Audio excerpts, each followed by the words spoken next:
있었습니다.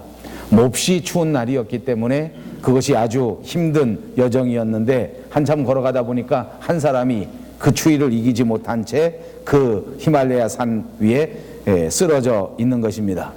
그리고 조금 지나서 보니까 또 어떤 사람이 그 길을 지나가고 있었습니다. 그래서 그 지나가는 사람에게 말하기를, 여기 쓰러져 있는 사람이 아직은 목숨이 붙어 있으니까 이 사람을 우리가 함께 부축해서 같이 가기로 합시다, 이렇게 부탁을 합니다. 그런데 그 부탁을 들은 또 다른 지나가는 사람들은 말하기를, 나도 지금 힘들어 죽겠는데, 추워서 한 걸음도 옮기기가 힘들어 죽겠는데 이 사람을 데리고 우리가 어떻게 갈 수 있겠습니까? 나는 미안하지만 그냥 가겠습니다 하고는 지나쳐 버리는 것입니다. 선다싱은 할 수 없이 그 쓰러져 있는 사람을 사력을 다해서 업고 그리고 그 길을 걸어가기 시작했습니다. 한참 걸어가는데 이 업고 가는 것이 얼마나 힘든지 그 사람 때문에 땀이 펄펄 나는 것입니다. 아주 추워서 얼어 죽을 형편인데, 그런데 힘이 들다 보니까 땀이 나서, 그래서 이 사람과 함께 힘겹게 걸어가고 있습니다. 한참 가고 있는데 거기 엎혀져 있는 사람이 하는 말이, 정신이 돌아와가지고 이게 도대체 어떻게 된 일입니까? 보니까 어떤 사람이 자기가 알지도 못하는데 선다싱이라고 하는 사람이 자기를 업고 땀을 뻘뻘 흘리고 걸어가고 있는 것 아닙니까? 그러니까 너무 고마워서, 내가 분명히 지쳐서 산에 쓰러져서 그만 얼어 죽을 형편이었는데, 그런데 이 사람이 나를 이렇게 구해주고 나를 위해서 이렇게 땀을 뻘뻘 흘리면서 나를 업고 가는구나 하는 것을 이제 알게 된 것입니다. 너무 고마워서 내가 당신을 업어드리리다 하고는 얼른 내려서 또 선다싱을 업겠다고 하는 것입니다. 선다싱이라고 하는 사람이 나는 괜찮다 그렇게 했지만 사실은 자기도 너무 힘들어서 쓰러질 지경이었는데 이 사람, 업혔던 사람이 다시 선다싱을 업고 걸어가는 것입니다. 한참 걸어가는데 보니까 이번에는 또 어떤 사람이 쓰러져 있는데 가슴에 걸 짚어보니까 이 사람은 아주 죽었습니다. 이게 죽은 사람을 가만히 들여다보니까 어떤 사람입니까? 바로 조금 전에 자기는 도저히 힘들어서 함께 갈 수 없다 하고 혼자 걸어갔던 그 사람이 거기서 추워서 힘에 겨워서 그만 얼어 죽고 만 것입니다. 여러분, 이 선다싱이라고 하는 사람은 이웃의 아픔을 외면하지 않고 함께 고통을 나누면서, 함께 온기를 나누면서, 사랑을 나누면서 그렇게 자기의 생명을 유지하게 되었고, 그리고 그것을 지나쳤던 이 사람은 결국 추위 속에서, 외로움 속에서 죽고 말았다고 하는 내용 아닙니까? 자기만 위해서 산다고 해서 이 세상에서 살아갈 수 있는 것은 아니다. 오히려 협력하고 오히려 함께 사는 것이 행복한 인생을 살아갈 수 있는 것이다 하는 이야기의 내용입니다. 우리는 여기서 아주 중요한 교훈을 얻게 되는 것입니다. 인간이라고 하는 것은 이처럼 관계적인 존재이기 때문에 더불어 살아야 하고 함께 살아야 한다는 교훈입니다. 결단코 인간은 혼자서 살아갈 수 있는 존재가 아닙니다. 자기 혼자서만 살아가겠다고 생각하면 생각할수록 결국은 외로워지게 되고 결국은 모두가 죽게 된다고 하는 것이 교훈인 줄로 믿습니다. 사랑으로 서로 함께 돌보고 사랑으로 서로 함께 섬길 때 아름다운 행복의 가정을 꾸릴 수 있고 아름다운 하나님의 나라를 이룰 수 있는 줄로 믿습니다. 옆에 있는 사람들과 인사합니다. 안녕하십니까? 반갑습니다. 우리는 모두 이 세상에서 함께 서로 사랑하면서 그렇게 살도록 부름받은 존재인 것을 다시 한번 기억하셔야 합니다. 우리가 모두 사랑하면서 살아야 하고 우리가 모두 어울려 함께 살아가는 것이야말로 후회 없는 인생이 되는 비결 가운데 하나입니다. 왜 우리가 그렇게까지 사랑해야 하는가? 왜 우리가 그렇게까지 이 사랑을 실천해야 되는가? 오늘 성경 본문에 보니까 크게 세 가지 이유가 있는 것을 알 수 있습니다. 그 첫 번째 이유는 사랑만이 내가 평안히 살 수 있는 환경을 만들어주기 때문입니다. 오늘 우리가 살아가는 우리 사회를 보십시오. 정말 점점 더 심각해져 가고 있습니다. 모든 죄악이 정말로 이 사회를 심각하게 만들고 이 사회는 점점 더 무서워지고 점점 더 거칠어지고 있는 것이 오늘의 현상입니다. 뉴스를 보십시오. 신문을 보십시오. 모든 소식이 다 죄로 도배되고 있다고 해도 과언이 아닐 것입니다. 음란의 소식입니다. 사기, 부녀자를 납치하는 일, 살인, 그리고 총기 사고. 도대체 왜 이렇습니까? 사람들의 마음이 점점 더 악해져 가기 때문에 그렇고 그리고 또 한 가지 이유가 있다고 하면 그것이 우리가 살아가는 이 삶이 점점 더 종말로 가까이 가기 때문에 그렇습니다. 의인은 없으며 하나도 없고 깨닫는 자도 없고 모두가 치우쳐 한 가지로 무익하게 되고 있다라고 하는 성경 말씀이 우리 삶에서 그대로 이루어지고 있는 것입니다. 그리고 성경에 말씀하기를 세상 끝에는 처처에서 기근이 생기고 지진이 발생하고 그리고 전쟁이 발생하게 될 것이라고 이미 예언으로 말씀해 주셨습니다. 사람이 지은 모든 죄악이 결국 사람에게 형벌로 다가오게 되고 이것은 결국 우리 사람들을 심판하고 우리 모든 사람들의 불행을 불러오게 되는 것입니다. 그러므로 죄가 죄를 낳고 점점 더 죄가 커지면서 사람의 마음은 더더욱 황폐해져 가고 사람의 삶은 파괴 그 자체로 변하는 것입니다. 이런저런 이유 때문에 우리가 살아가는 삶은 더 악해져 갔고 이런저런 이유 때문에 우리는 도대체 평안한 삶을 기대할 수 없는 형편에 빠지고 말았습니다. 정말 무서운 세상에 살고 있다는 말입니다.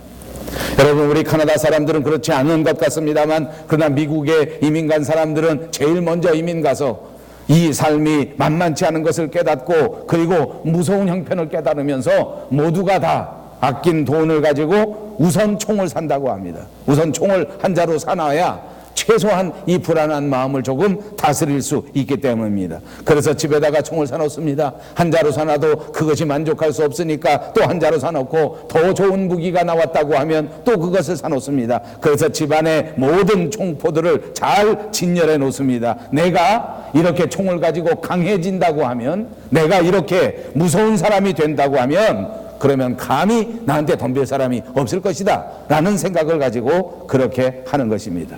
여러분, 과연 내가 점점 더 강해지고 내가 점점 더 완전 무장을 하면 할수록 도대체 세상은 나한테 덤비지도 못하고 나는 정말로 이제 강해졌기 때문에 완전히 평화를 얻을 수 있는 것인가 한번 생각해 보자는 것입니다. 아닙니다. 우리가 아무리 강해진다고 할지라도, 우리가 아무리 총으로 무장한다고 할지라도 이 세상은 흉폭해진 이 세상 때문에 우리는 결코 완전한 평안을 누릴 수가 없습니다. 창과 방패가 서로 누가 이기겠습니까? 창이 강해지면 강해질수록 방패도 강해지는 법입니다. 방패가 강해지면 강해질수록 창은 또 더더욱 강해지게 되는 것입니다. 이런 무기의 경쟁으로는 결단코 평화를 얻을 수가 없습니다. 우리 조국 대한민국 옆에 있는 나라 일본은 지금 자위대를 강화하고 점점 더 무기를 증강하면서 그렇게 세계 평화를 부르짖고 있습니다. 그러나 여러분, 일본이 군대를 더 강화하면 강화할수록, 무기를 강하게 하면 강하게 할수록 우리 조국 대한민국도 그리고 이웃에 있는 중국도 모든 나라들이 불안한 마음을 금치 못하고 평안한 삶을 살지 못하는 것이 현실입니다. 여러분, 총을 살 수 있는 정신이 있다면, 내가 더 많이 무장해서 강해진다고 하는 생각이 있다면 잠깐 생각을 내려놓고 오히려 우리 주변에 살아가고 있는 이웃들에게 따뜻한 떡 한 접시를 만들어 돌리고 난다고 하면 오히려 그 사람은 평안한 잠을 잘 수가 있을 것입니다. 그래서 주님은 우리에게 진짜 평화의 비결을 가르쳐 줍니다. 내 원수가 줄이거든 먹이고 목마르거든 마시우라. 그리함으로 숯불을 그 머리에 쌓아 놓으리라. 죄악 세상에 대한 이 모든 대응의 방법은 바로 한 가지, 오직 사랑 그리고 오직 섬김이라고 가르쳐 주신 줄로 믿습니다. 이것이 하나님의 방법이요, 이것이 만고불변의 진리인 것을 여러분 모두가 꼭 깨달으시기를 바랍니다. 우리 자신을 생각합니다. 우리는 과연 어떤 사람입니까? 많은 사람들이 안타깝게도 자기가 선한 사람이라고 착각하고 있습니다. 나는 잘못한 것이 없다. 나는 부족한 것이 없다. 나는 죄가 없다. 그러나 여러분, 우리 자신을 스스로 말씀에 비추어 생각해 봅니다. 거룩한 말씀을 묵상하는 내 입에서 동시에 더러운 것이 뛰쳐나옵니다. 말씀을 묵상하고 말씀을 상고하는 내 마음 속에 또 똑같이 사악한 생각이 들어왔다 나갔다 들락거리고 있습니다.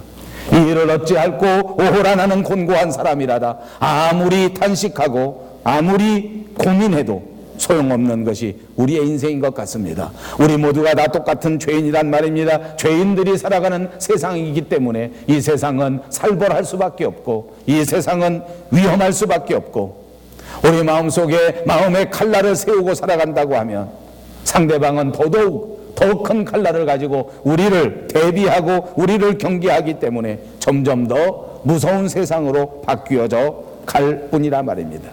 그러므로 내가 나 자신과 내 가족이 평안하게 행복하게 살기 위해서는 이웃을 사랑하고 이웃을 이해하고 이웃을 섬기는 것이 오히려 지름길이라고 가르쳐주고 있는 것입니다. 온유, 그리고 겸손, 그리고 사랑, 그리고 섬김, 이것은 그야말로 적의 칼날을 꺾어버릴 수 있는 아주 부드럽고 아주 훌륭한 무기 그 자체입니다. 상대방으로 하여금 모든 무기를 내려놓게 만들 수 있는 놀라운 능력이라는 말입니다. 여러분 잘 아시는 이솝의 우화처럼 바람은 결단코 햇볕을 이기지 못합니다. 그러나 햇볕은 사랑과 더불어 이 세상 모든 것을 녹이는 힘과 능력이 되는 것을 우리는 분명히 알고 있습니다. 그러므로 우리는 세상을 사랑으로 섬기고 이웃을 부드럽게 이해할 때 이 세상이 살만한 세상이 되는 것을 믿어야 할 것입니다. 그러므로 내가 이웃을 섬기고 내가 이웃을 사랑하는 일, 그것은 결국은 내 자신을 사랑하는 일이요 내 가족을 위하는 일이 되는 것입니다. 요즘 우리가 살아가는 세상을 보십시오. 정말 사람들이 얼마나 거칠어지고 정말 사람들이 얼마나 사나워졌는지. 왜 사람들이 이렇게 됐을까요? 많은 학자들이, 많은 심리학자들이, 많은 의사들이, 많은 목회자들이 이것을 진단합니다. 왜 사람들이 이렇게 거칠어졌는가? 왜 사람들이 이렇게 삐딱해졌는가? 왜 사람들이 이렇게 못돼졌는가? 왜 사람들이 정말 이렇게 사나워진 것일까? 저는 우리 한국 사람들만 서로 길에 가다가 운전하고 서로 시비가 나면 서로 욕질을 하고 서로 삿대질을 하고 서로 싸우는 줄 알았습니다. 그런데 엊그제 TV에 보니까 여기 미국 사람들, 여기 캐나다 사람들도 한국 사람과 똑같습니다. 무작정 뛰어가서 때리고 싸우고 추격하고, 그리고 여기가 더 무서운 것은 결국 마지막에 가서는 총을 꺼내서 총으로 쏴버립니다. 아무 이유 없이 조금 차가 서로 비켜갔다고 해서 서로 조금 자기의 운전을 방해했다고 해서 얼마나 무서운지, 사람들이 얼마나 사나운지 참질 못하는 것입니다. 왜 그렇겠습니까? 여러분, 이 이유는 결코 간단한 것은 아닙니다. 의학적으로 이유를 가질 수 있고 사회적으로 가질 수 있습니다. 여러 가지 면에서 그 이유를 분석해 볼 수 있습니다만, 그러나 저는 한 가지를 생각해 보려고 합니다. 그것은 이 사람들이 어려서부터 사랑을 받지 못해서 그렇습니다. 참다운 사랑을 받지 못합니다. 자라나면서 많은 상처를 받았기 때문에 이 사람들이 결국 자라나서 이처럼 부족한 모습을 보이는 것입니다. 어려서부터 사랑의 공동체에서 자라나야 되는 것이 사람인데, 사람과 사람과의 관계 가운데서 뜨거운 사랑과 섬김을 서로 주고받으면서 살아야 하는 것이 우리의 인생인데, 나면서부터 우리는 정말 이렇게 살지 못한 채 텔레비에 빠져서 그저 일방적인 그런 생각만을 가지고 살아가지 않았습니까? 가족 간의 대화는커녕 섬김은커녕 서로 남처럼 그냥 살지 않았습니까? 요즘은 컴퓨터가 생겨서 모두가 다 식구대로 컴퓨터에 빠져 있습니다. 1살도 안 된 아이들이 스마트폰을 꺼내놓고 만화 영화를 봅니다. 자기 엄마하고 자기 아빠하고는 아무런 대화도 교통도 하지 못하는데 텔레비하고는 벌써 소통을 시작하고 스마트폰하고는 벌써 대화를 시작합니다. 그런데 안타깝게도 그 스마트폰 안에서는 우리에게 사랑을 가르쳐주는 것이 아닙니다. 무한 경쟁을 가리킵니다. 싸움을 가리킵니다. 폭력을 가리키지 않습니까?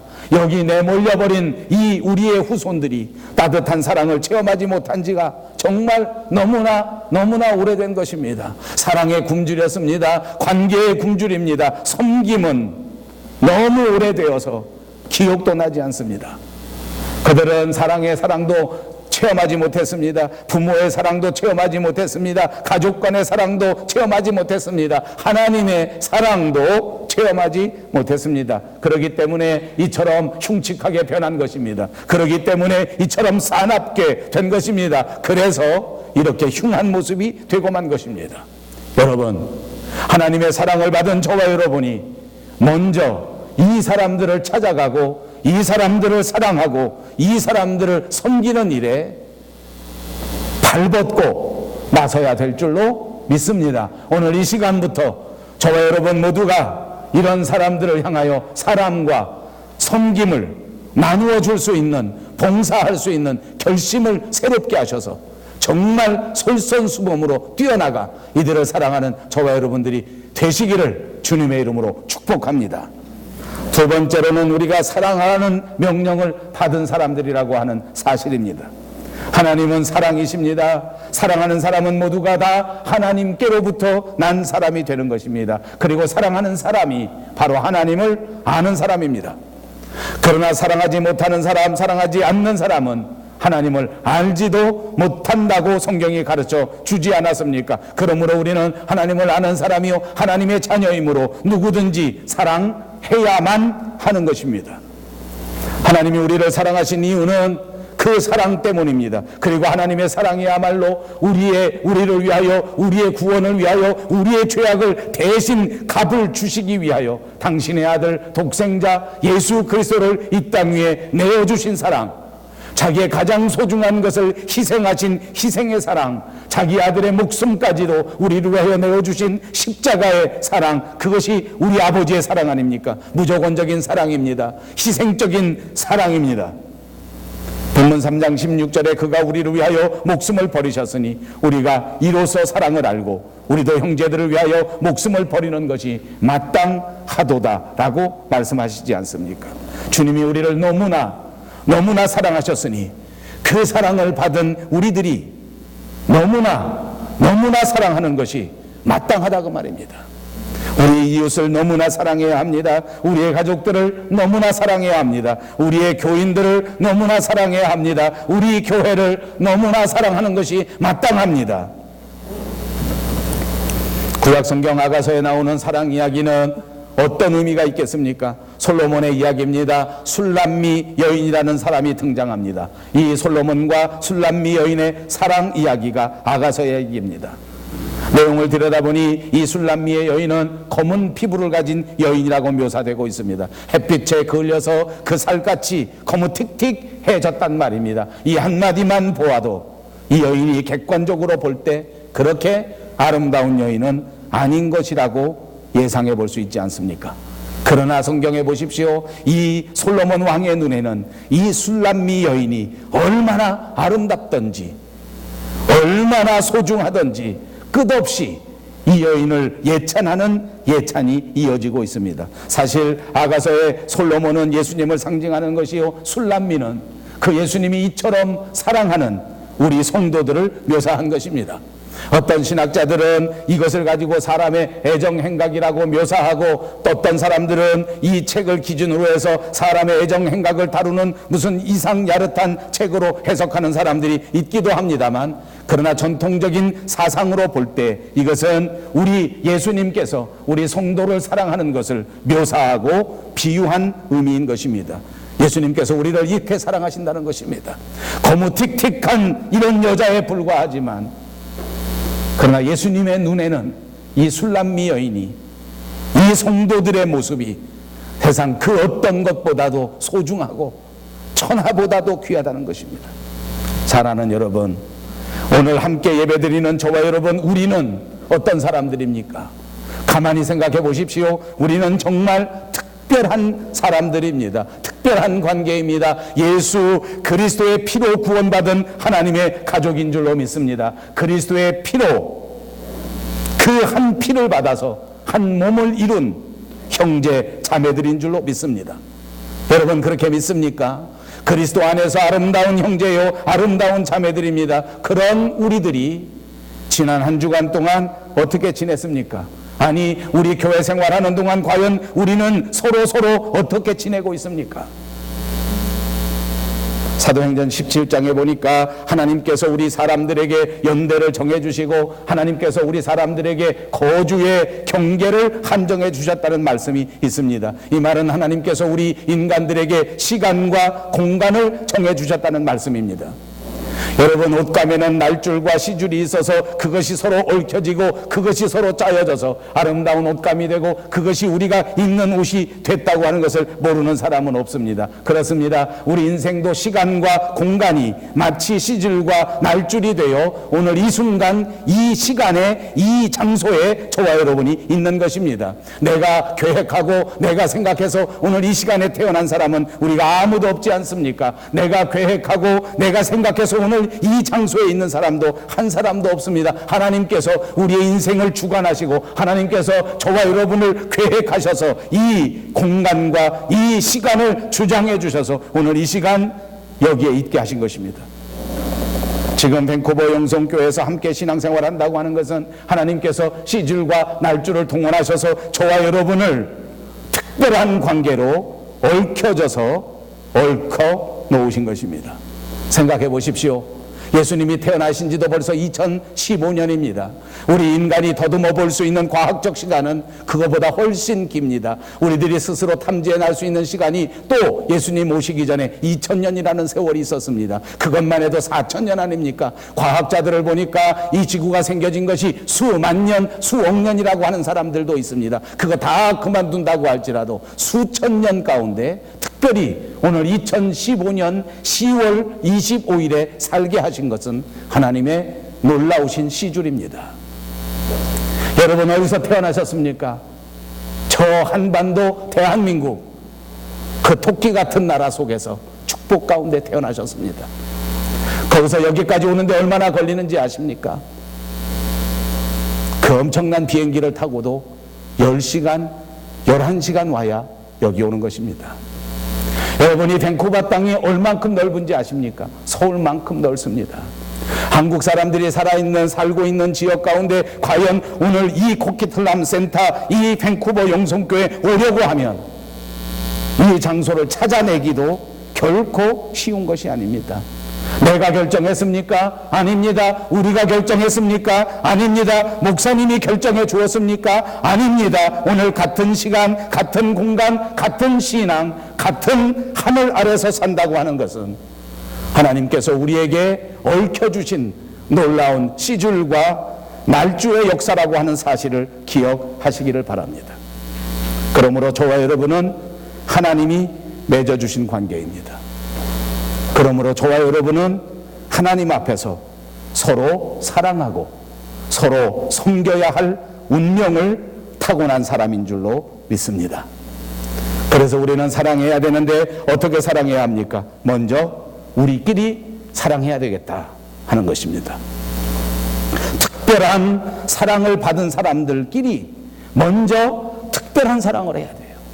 여러분, 특별한 사랑이 무엇입니까? 특별한 사랑은 저는 뭔지 잘 모르겠습니다. 한마디로 특별한 사랑은 깊은 사랑이라고 말씀드리고 싶습니다. 우리가 세상을 살다 보니까 세상 살아가는 일에는 모두가 다 규칙이 있어야 하는 것 같습니다. 아침에 일어나서 이를 닦는 데에도 규칙이 있습니다. 저희 집에 식구들이 살고 있는데 저희 자식들이 다 제가 낳은 아들들인데도 불구하고 다 살아가는 규칙이 다릅니다. 어떤 아들은 먼저 일어나면 이를 먼저 닦습니다. 그런데 또 어떤 아들은 반드시 샤워하고 나와서 이를 닦습니다. 저는 어떻게 샤워하고 나와서 이를 닦는지 이해가 안 갑니다. 이를 닦지 않고 샤워장에 들어가는 게 전혀 이해가 안 갑니다. 왜 이렇게 다를까요? 그래도 자기 규칙이 있더라고요. 화장실 가는 데에도 다 규칙이 있습니다. 어떤 사람은 바지만 벗고 갑니다. 어떤 사람은 온몸을 다 벗어야 갑니다. 규칙이 있더라고요. 무엇이 옳겠습니까? 제가 무엇이 옳겠다 하는 것을 말하려고 하는 것이 아니지 않습니까? 규칙을 정하자는 것입니다. 어떻게 정합니까? 세상에 살아가는데 우리가 사랑을 나누고 섬김을 나눠야 하는데 여기에도 규칙이 있어야 되겠다. 그러니까 우리가 그리스도인으로서 오늘 밴쿠버 영성교회 위대하고 자랑스러운 하나님의 아들로, 하나님의 딸로 내가 이 사랑을 나누고 내가 이 사랑으로 섬김을 이루는 그 원칙과 그 규칙을 한번 세워보자는 것입니다. 여러분, 우리가 사랑할 때 사랑할 대상을 먼저 찾아보자는 것입니다. 어떤 사람을 먼저 사랑할 것이냐, 어떤 사람 먼저 사랑할 것이냐.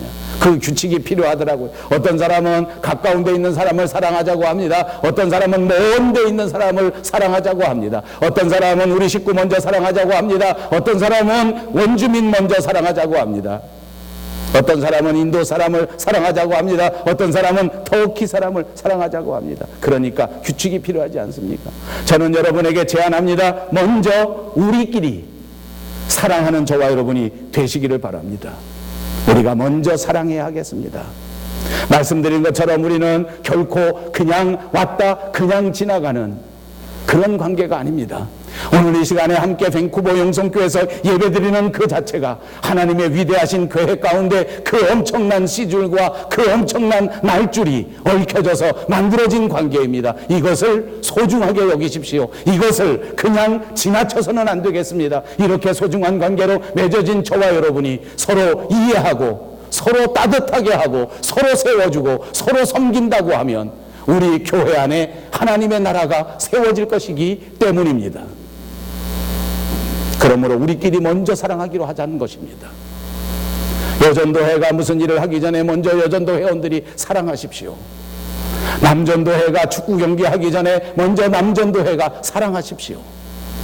청년회가 큰 일을 앞두고 먼저 청년회끼리 사랑하십시오. 교회 다니는 같은 청년들끼리, 교회 다니는 같은 교인들끼리 서로 사랑하지 못하고 서로 이해하지 못하고 서로 섬기지 못한다고 하면 어떻게 다른 사람들을 사랑한다고 할 수가 있겠냐 말입니다.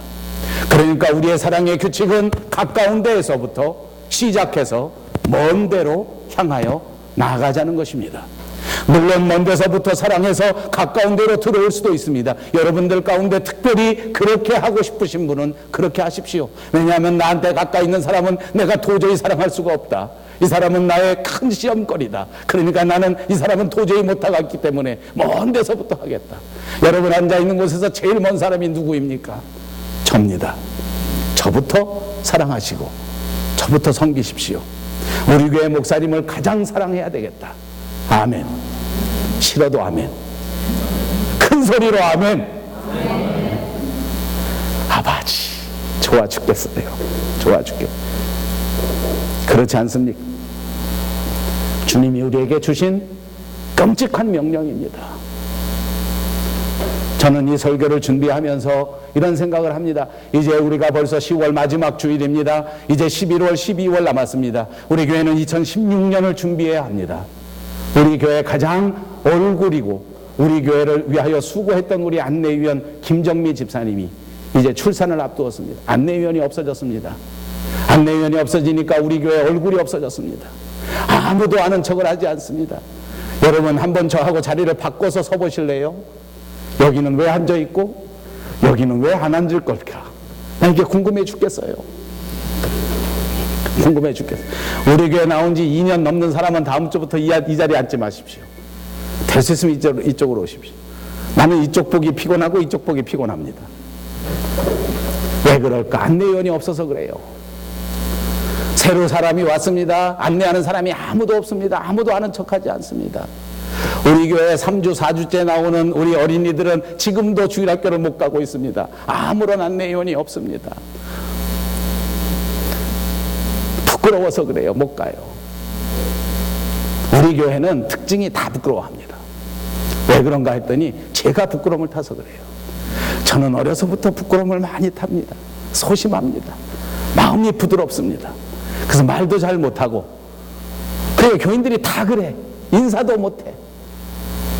입장 바꿔놓고 생각해 보세요. 교회 처음 갔는데 아무도 인사를 안 해. 아무도 하는 척을 안 해. 아무도 안내를 안 해줘. 어디 가서 앉으란 말입니까? 어떻게 하란 말입니까? 저는 앞에서 고민합니다. 다음 안내위원을 세워야 되겠는데 누굴 세울까? 김정미가 아기 낳고 다시 돌아올 때까지 3, 4개월은 걸릴 것인데 템포러리 3, 4개월에 누굴 시킬까? 안내위원이 되려면 어떻게 되는지 아십니까? 첫째, 예쁘게 생겨야 됩니다. 아무도 없습니다. 아버지. 그러니까 아기를 낳자마자 돌아오는 수밖에 없어요. 그래도 어떻게 좀 이걸 낮춰갖고 한 사람으로 안 되면 두 사람으로 해볼까 생각해서 둘을 보태보려고 생각을 해봅니다. 그렇게 생각해보니까 내가 누굴 세우든지 말든지 제발 다음 주부터 저 김은삼 목사님 저 뒤에 서 있지 말고 저 아저씨는 누가 어디 앉으라고 좀 가서 목사님이 여기 앉으세요 이렇게 하면 되는데 어디 앉나? 자기가 다 하고 저기 앉으면 안 되는데 그러고 아무 말도 못해. 부목사가 그런 거 어쩔 수 없어. 담임 목사 닮아 그런 걸 어떻게 해.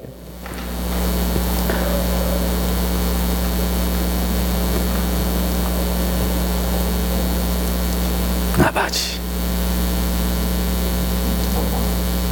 여러분 제 말에 은혜가 되십니까? 우리끼리 사랑합시다. 우리끼리 서로 조금 더 이해합시다.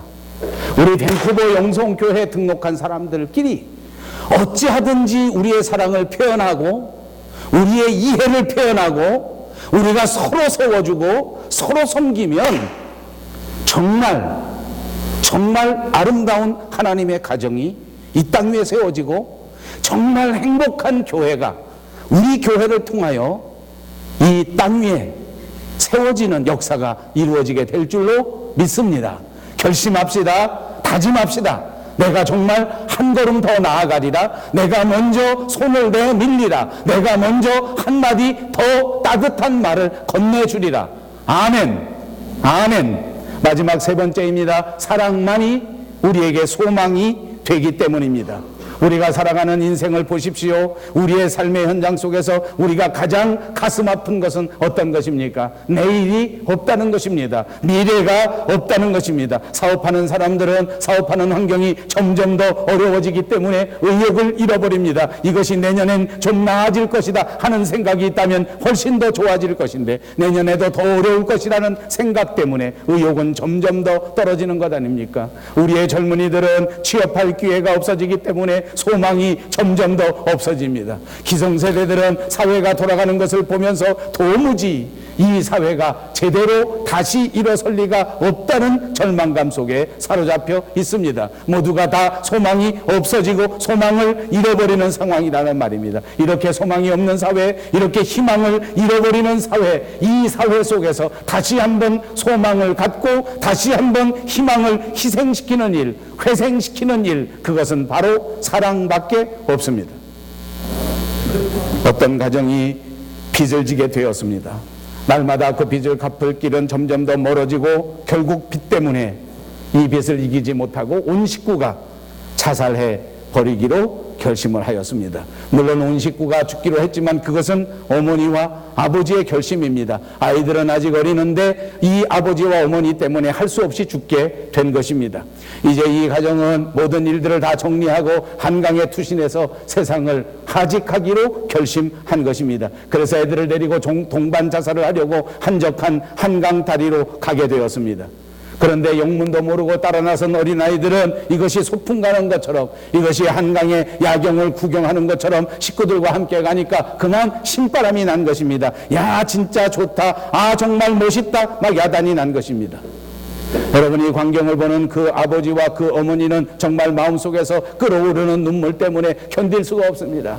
어린아이가 천진난만하게 자기 아버지를 보고 말합니다. 아빠, 내가 이 다음에 커서 돈 많이 벌어서 아빠한테 정말 이렇게 좋은 차도 사주고 저기 보이는 저 멋있는 집 내가 다 사줄게. 그 아이의 말에 이 아버지는 정신이 번쩍 들었습니다.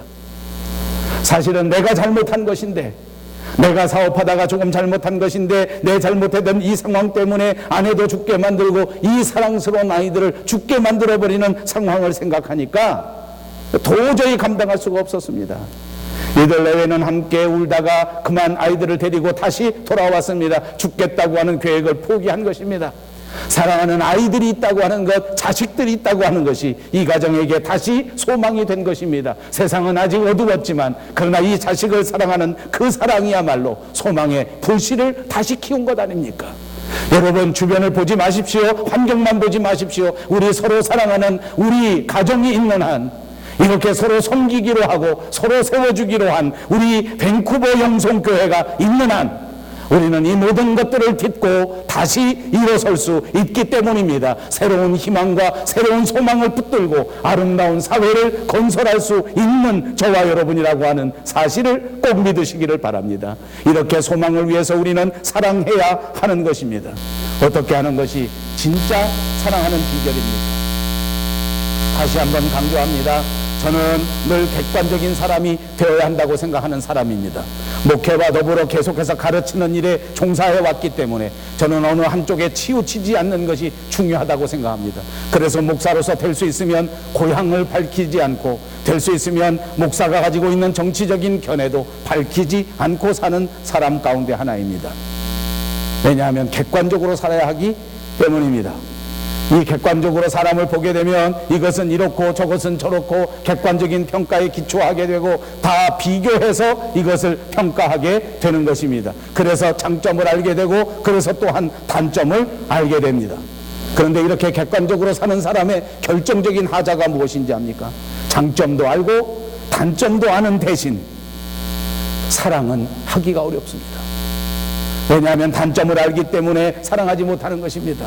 비교했기 때문에 사랑하지 못하는 것입니다. 더 좋은 것을 알기 때문에 주저할 수밖에 없는 것입니다. 여러분 생각해 보십시오. 내게 자식이 있습니다. 내게 아들이 있습니다. 내게 딸이 있습니다. 내가 과연 객관적으로 생각해서 내 아들을 사랑하고 내 딸을 사랑하는 것입니까? 만약 그런 아버지가 있다면, 만약 그런 어머니가 있다면 그것은 참 부모가 아닙니다. 내 자식이기 때문에 자식을 사랑하는 것은 특별 그 자체입니다. 그것은 결코 객관적이지 않습니다. 주관적입니다. 내 자식이기 때문에 사랑하는 것, 그것이 특별한 사랑이요, 그것이 부모다운 사랑입니다. 그래서 저는 한 번 더 강조하려고 하는 것입니다. 진짜 하나님께서 주신 사랑을 감당하려고 하면 객관성보다 더 중요한 것이 주관성입니다. 비교해보고 목사의 설교를 비교해보고 하는 것도 중요합니다. 그러나 그렇지 않습니다. 내 목사이기 때문에, 내 목사가 전해주는 말씀이기 때문에, 내가 속한 교회이기 때문에, 내가 섬기는 교회이기 때문에, 그래서 훨씬 더 많은 점수를 주는 것입니다. 그거 믿습니까? 여러분이 다니는 교회 목사이기 때문에 제게 점수를 줄 때는 무조건 100점을 주어야 합니다. 이럴 때도 아멘 하십시오. 이것이 사랑의 주관성입니다. 예수님은 사람을 객관적으로 보지 않았습니다. 하나님은 우리를 객관적으로 보시지 않았습니다. 이사야서 43장을 보십시오. 내가 물 가운데로 지날 때에 너를 건져낼 것이요, 내가 불 가운데로 지나게 되었을 때 내가 너를 보호하겠는데, 내가 너를 건지기 위해서 내가 애국을 희생하고, 내가 너를 건지기 위하여 구수와 스바마저도 내어버릴 수 있다. 이것이 하나님이 우리를 향하신 사랑입니다.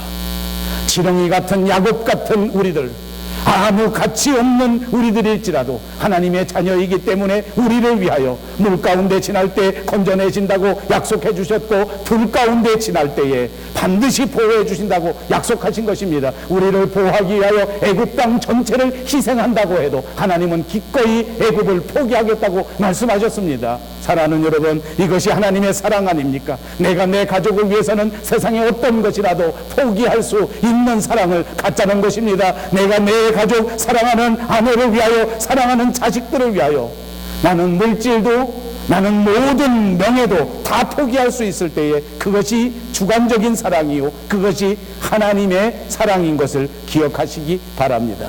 사랑받기 때문에, 사랑받을 만한 자격이 있기 때문에 사랑하는 것이 아닙니다.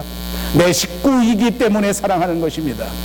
사랑받을 만한 조건을 갖추었기 때문에 사랑하는 것이 아니라 내 교회이기 때문에 사랑하는 것입니다. 그러므로 더 가까이 가는 것입니다.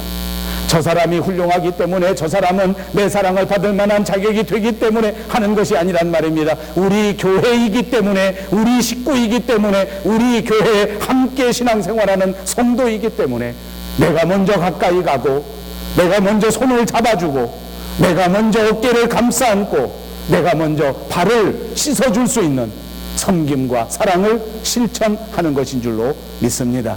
고린도후서 5장 14절에는 바울 사도가 말씀하실 때에 그리스도의 사랑이 우리를 강건하신다고 말씀해 주셨습니다. 우리를 위하여 죽으신 그분 예수 그리스도께서 우리를 위하여 강력하게 권하고 계시는 것입니다. 그렇습니다. 바울은 이 예수님께서 우리를 강권하시는 이 놀라운 사랑을 느꼈습니다. 그것을 분명히 마음속에 체험하였습니다. 하나님이 나로 하여금 섬기라고 강권하신다. 하나님이 나로 하여금 사랑하라고 강권하신다. 너희가 서로 사랑하라. 너희가 서로 섬겨라. 너희가 모든 생명을 바쳐 서로 사랑하고 서로 섬기라고 말한 것입니다. 그러므로 사랑으로 섬기시기를 바랍니다. 찾아다니면서 섬기시기를 바랍니다. 우리 가족을 섬기고 우리 성도들을 섬기고 안타까운 이웃들을 찾아서 섬기는 저와 여러분 모두가 되셔서 우리 하나님을 영광스럽게 하는 우리들, 그리고 우리 교회가 되시기를 주님의 이름으로 축복합니다. 기도하겠습니다.